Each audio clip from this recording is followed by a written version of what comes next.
Buenas tardes. Te saluda Rubén Pacheco Inclán, presidente de la Barra Interamericana de Abogados, desde México, desde la ciudad capital. Es un gusto para mí enviarles este saludo a la distancia, allá a esa bellísima ciudad Manizales. Sabemos e identificamos que hoy para ustedes es un día importante. Es el primer aniversario del Club de Periodistas de esa hermosa ciudad colombiana. También queremos hacerle llegar un abrazo fuerte a nuestro gran amigo, el doctor Eduardo Aristizábal, con quien hemos compartido foros en toda América. Él ha estado con nosotros acá en México y nos ha venido a dar conferencias extraordinarias. Déjenme unirme a su celebración platicando un poco sobre lo que hacemos. Como presidente de la Barra Interamericana de Abogados, llevamos a cabo actividades diversas, sobre todo dentro del campo de la educación, la capacitación, la academia en general. Tenemos representación en 19 países de América y el objetivo es acercar nuestra profesión. Yo de profesión soy abogado e hice un doctorado en materia de filosofía del derecho. Y el objetivo de acercar a la filosofía, al derecho, y hoy tratar de acercarlo también a esta maravillosa profesión del periodismo, es que encontremos lazos de concordancia en cuanto a los esquemas de la capacitación. Será un honor estar pronto por allá, por su bella ciudad, platicando sobre estos temas. Déjenme platicarles que recientemente hemos presentado un libro que se llama Teorías de la Argumentación Jurídica. Y creo que tiene mucho que ver tanto con su profesión como con la nuestra. La pretensión de nosotros es identificar qué hacemos con el lenguaje cuando pretendemos hacerle llegar al receptor de ese mensaje una comunicación clara, concreta, directa, precisa, que realmente alcance el objetivo final, que es el convencimiento, la aceptación. Nosotros lo hemos trasladado a los elementos necesarios de una comunicación correcta como confianza epistémica. ¿Pero qué quiere decir esto de la confianza epistémica? ¿Y cómo se obtiene la confianza epistémica? Creo que los expertos en comunicación en este tema podríamos decir que son algunos estudiosos en el mundo, principalmente en Europa. La epistemología es un área del conocimiento que deviene de las ciencias exactas, viene también de la investigación, de los métodos de investigación. Estos métodos de investigación se han trasladado a todas las ciencias, a todas las áreas de conocimiento, y en particular hoy lo tenemos en el derecho. Y para nosotros ha tomado una relevancia fundamental, porque la epistemología es la teoría del conocimiento. Y la primera pregunta es, ¿qué tiene que ver la epistemología con el derecho? Hoy podríamos acercarla también al periodismo. Cuando nosotros hablamos de comunicar algo, hablamos de enviar un mensaje y que el receptor reciba esa información y que tenga credibilidad, esa confianza epistémica, a la que nos referimos cuando alguien me da la confianza y le creo lo que me está diciendo, aún sin tener suficientes bases para sustentar ese criterio. Pongo ejemplos. Cuando nosotros transmitimos un mensaje en el campo del derecho, muchas veces lo único que soporta ese criterio viene de la persona que lo emite. En este caso, si yo dijera que en México la pandemia ha rebasado al gobierno nacional y que estamos muy preocupados, todos estamos encerrados en las casas y que la preocupación ha llegado a cada uno de los domicilios de nuestras casas donde ya hay una alarma generalizada. Esto se ha llamado hoy fake news, una noticia que no tiene un soporte epistémico suficiente. Justo en el campo del derecho también es la misma preocupación. ¿Qué es lo que digo en un juicio? ¿Qué es lo que digo cuando quiero transmitir una información? ¿Hasta dónde la gente me va a creer? ¿Y por qué me va a creer? La confianza epistémica es un elemento sustancial para darle credibilidad a mi mensaje.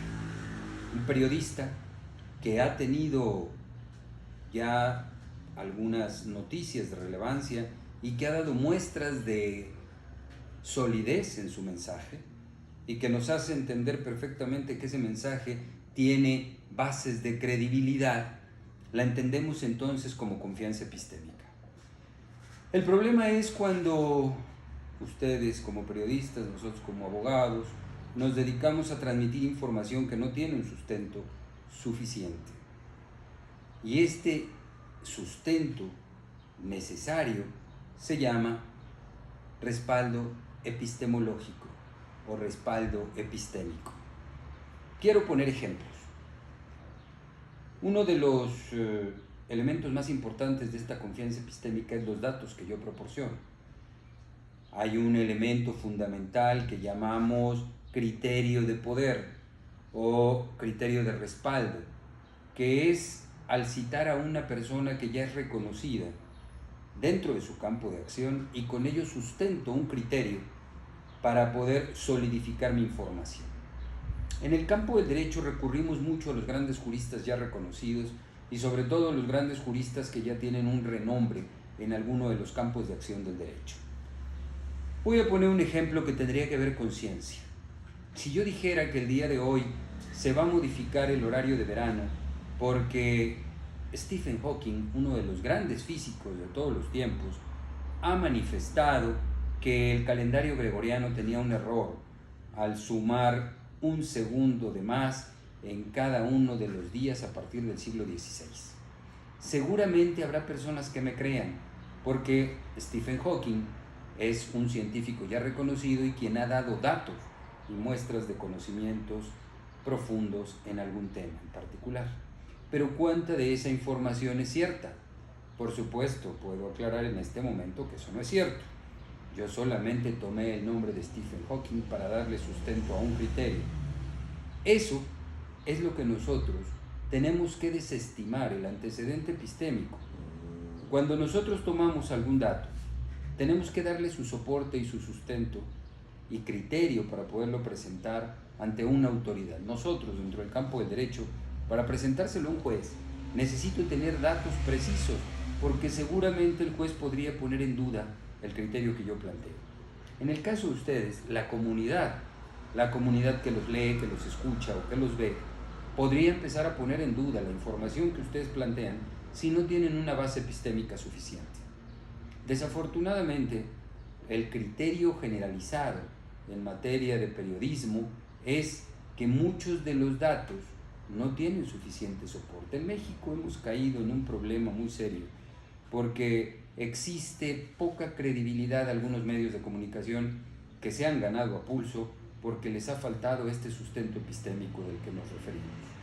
Por eso es tan importante que cuando nosotros hacemos trabajo de convencimiento, de transmisión de información y sobre todo dentro del campo del derecho, dentro del periodismo, es importantísimo sentar las bases de por qué estoy diciendo algo. Ustedes lo llaman fuente de información. ¿Quién es su fuente? Esa fuente requiere ser una fuente reconocida. En lo que nosotros hemos trabajado es en justificar ese antecedente y eso lo llamamos base epistémica. Y relaciono estos dos elementos tan importantes como puede ser el derecho y el periodismo porque hay muchos puntos de contacto. Cuando ustedes como periodistas tienen que narrar alguna noticia que tiene que ver con el derecho, hemos identificado algunas faltas de información, algunas falta de conciencia epistémica o de elementos epistémicos que soporten ese criterio. Pongo un ejemplo también. Muchos periodistas, y yo estoy seguro que ninguno de los que me están escuchando comete este error, cuando hacen comentarios sobre algún delito y llegan a decir que demandaron el delito de homicidio o que van a demandar el delito de robo, cuando para nosotros eso es una aberración del lenguaje. Decir demanda dentro del campo de los delitos es una situación que debemos de corregir muy pronto. Ahí son denuncias. Cuando uno denuncia se refiere a delitos. Y hay muchos periodistas que sin tener el más mínimo temor de la crítica dicen es que tal persona demandó el delito de violación que cometió tal persona, o la familia ha demandado el homicidio de una persona porque vieron cuando lo estaban matando. Y hablar de demandas es, incluso diría yo, una perversión del lenguaje, porque dentro del campo del derecho penal se tiene que referir a denuncias, que quiere decir dar a conocer a una autoridad persecutora para que haga la investigación correspondiente, no demanda, porque la demanda tiene que ver con la exigencia a una parte distinta de un cumplimiento, una obligación. Entonces, ustedes entenderán qué quiero decir cuando digo demandar una violación. Prácticamente estoy diciendo exigir de otro una violación. De ahí la importancia de que cuando el periodismo tiene que entrar al campo del derecho, nosotros hemos querido acercar el conocimiento del lenguaje y sobre todo del antecedente epistémico, para que cuando un periodista platique sobre situaciones de derecho, tenga el conocimiento básico, el conocimiento necesario de dar una noticia con las bases suficientes y la credibilidad necesaria, confianza epistémica.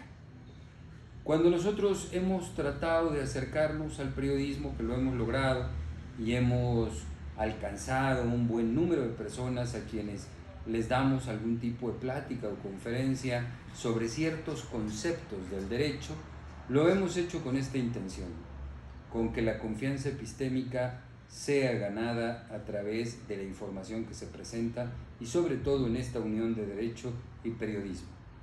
Muchas veces ha sucedido que un suceso que tiene relevancia dentro del campo del derecho, voy a poner un nuevo ejemplo de nuestro país, el hecho de la detención del Chapo Guzmán, la detención del Chapo Guzmán en nuestro país.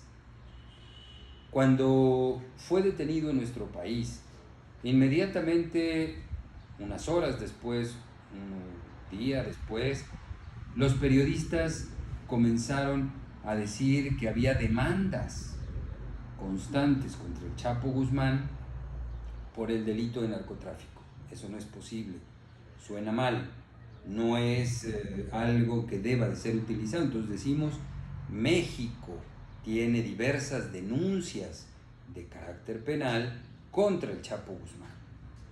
De ahí la importancia de tener el conocimiento necesario y suficiente sobre la estructura del lenguaje jurídico. Cuando detuvieron al Chapo Guzmán, se iniciaron trámites de extradición por las dificultades que teníamos de retenerlo en una prisión mexicana. A partir de ese momento se llevó a cabo el trámite de extradición por parte de México y por parte de los Estados Unidos, la petición para llevarlo a Estados Unidos a ser juzgado en el extranjero. Y aquí venía otra confusión. ¿Quién pide la extradición? ¿México o Estados Unidos? Muchos periodistas decían, es que México lo va a expulsar. Expulsión es una situación totalmente distinta a la extradición o a la petición de expulsión de un ciudadano. Ejemplo, en el caso del Chapo Guzmán, su nacionalidad era mexicana y sigue siendo mexicana. El lugar donde cometió los delitos era México y sin embargo había una petición de extradición por los Estados Unidos. Ese tipo de información es importante que lo tengan los periodistas, porque si no, cuando empiezan a platicarle a la gente que los lee, los ve o los escucha, vienen diferentes errores de entendimiento. En este caso se tendría que hablar de que México no pide extradición, México extradita. Quien pide extradición es Estados Unidos. ¿Y en qué condiciones se pide la extradición? Cuando se cumplen los requisitos de los acuerdos internacionales de extradición. Estados Unidos lo solicita, México lo analiza y en su caso lo aprueba. Generalmente esta información, que es un tanto técnica, sucede que hay países que no tienen extradición y sin embargo se habla de extradiciones, o hay países que no tienen coordinación con otros países como Estados Unidos y no puede haber extradiciones y sin embargo se habla de extradición. Un ejemplo interesante es Honduras. Honduras tenía una prohibición de extradición de sus connacionales. Entonces, ¿qué pasaba? Cuando llegaban a detener a un hondureño fuera del país, también se hablaba de extradición y ahí no es extradición. Por eso es tan importante que tengamos este conocimiento técnico para cuando vamos a dar algún tipo de información que tenga que ver con el campo del derecho. Así como estos, existe un sinfín de ejemplos. Otras condiciones dentro del campo del derecho que puede ser de utilidad para aquellos periodistas que se dedican al análisis de noticias relacionadas con el campo jurídico, podría ser la calificación de los delitos que son graves, que van a la cárcel, y otros que no lo son. Hemos de decir que a mucha gente le espanta el pensar que haya delitos en los que, aún con los datos necesarios, el periodista no puede calificar como ya casi condenado al que está acusado de un delito. Estas son reglas constitucionales, garantías individuales, derechos humanos. Cuando llegan a detener a una persona y dicen, esta persona cometió todos estos delitos, nosotros no podemos decir eso dentro del campo del derecho, porque la culpabilidad se acreditará hasta después de un juicio. En ese momento solamente es un probable responsable de los delitos. Y desafortunadamente algunos compañeros de ustedes, algunos periodistas acá en México, se da mucho, que condenan por anticipado a través de los medios de comunicación. ¿Y saben qué pasa? Que se llega a provocar una efervescencia social donde la gente dice, es que tal periodista dijo que esta persona cometió estos delitos, cuando todavía no ha ido a un juicio. Por lo tanto, se tiene que decir que es probable responsable de los delitos, no responsable todavía, porque para eso tiene que seguirse un juicio, un procedimiento que puede durar 1 año, 6 meses, 2 años, para poder llegar a demostrar la culpabilidad. Mucho se ha criticado esto en nuestro continente, cuando alguna cadena de noticias, cuando algún periodista ha decidido considerarlo culpable por anticipado y empieza a señalar la culpabilidad cuando todavía no hemos entrado en ningún proceso. La población entiende entonces que ya es culpable, y cuando viene un análisis jurídico donde determinan una libertad, al menos temporal, alguna libertad garantizada, pues la población se vuelca contra el periodista, contra el juez, generalmente contra el juez, porque dicen que era responsable de un delito y el juez lo pone en libertad. En México hemos tenido tantos casos así, y creemos que el problema es la comunicación, no tanto el delito, no tanto la situación jurídica, no tanto el problema de el verdadero análisis legal.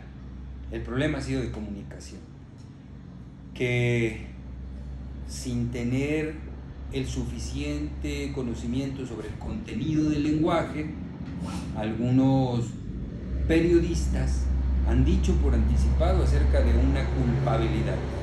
Recientemente tuvimos un ejemplo donde se detuvieron 30 personas en un barrio muy conocido en todo el mundo, que es el barrio de Tepito.